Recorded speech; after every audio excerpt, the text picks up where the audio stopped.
Hello, in front of me I've got Suzuki Swift mild hybrid from 2026. In this video I'll show you how to measure CVT transmission fluid. Take a look at the engine bay. The main principle is to measure CVT transmission oil with the car running and the transmission hot.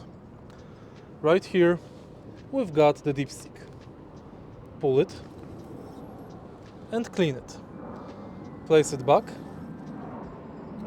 pull it, and right here you can find H letter, which means hot, and the transmission fluid should reach the top notch.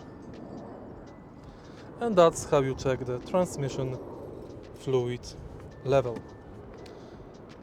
If you find this video helpful, please leave like, comment and subscribe.